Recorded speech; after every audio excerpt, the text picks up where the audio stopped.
तीन बहनों की लालची भाभी। करिश्मा, रेशमा और मनीषा तीन बहनें हैं। उनका एक भाई भी है, मयंक। मयंक अपनी बहनों को बहुत प्यार करता है, लेकिन मयंक की पत्नी सविता इस मामले में मयंक से बिल्कुल ही अलग है। वो अपनी ननदों का जितना बुरा कर सकती है उतना बुरा करती ही रहती है और अपनी ननदों पर हुक्म भी चलाती है। करिश्मा, करिश्मा, तुमने अभी तक नाश्ता नहीं बनाया?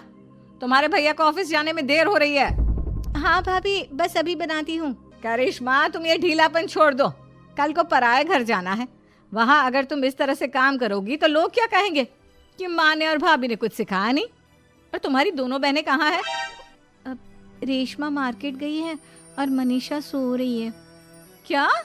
सुबह के 8 बज रहे हैं और ये महारानी अभी भी सो रही है? ये कहते हुए सविता अपनी सास दुर्गा देवी के पास जाती है। माँ जी, देख रही हो अपनी बेटियों के तौर तरीके? क्या हुआ बहू, सुबह सुबह क्या कर दिया मेरी बेटियों ने?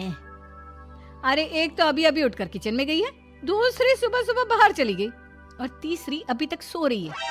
क्या करूं मैं इन तीनों का, मैं तो परेशान हो गई हूँ। जा जाकर उठा उसे और रेशमा से मैं बात करती हूँ। सविता सीधा मनीषा के कमरे में जाती है और उससे कहती है, महारानी जल्दी उठो, सूरज सर पर आ गया है।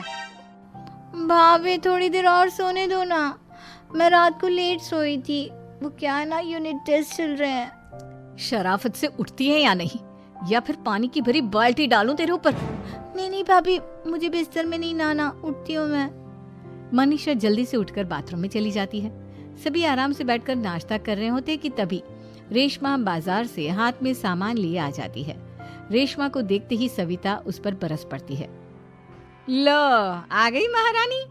ऐसा भी क्या सामान लाना था जो सुबह आंख मलते ही बाजार की तरफ रवाना हो गई?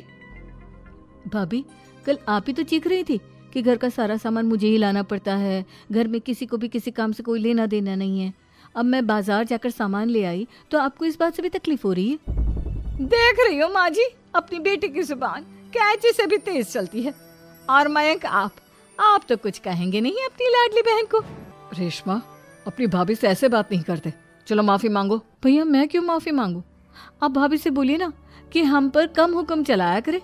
हम इस घर की बेटियां हैं और आपकी पत्नी की ननद है, नौकरानी नहीं। लो कर लो बात। इनकी भलाई के लिए कुछ भी बोलो तो इन्हें बुरा लग जाता है।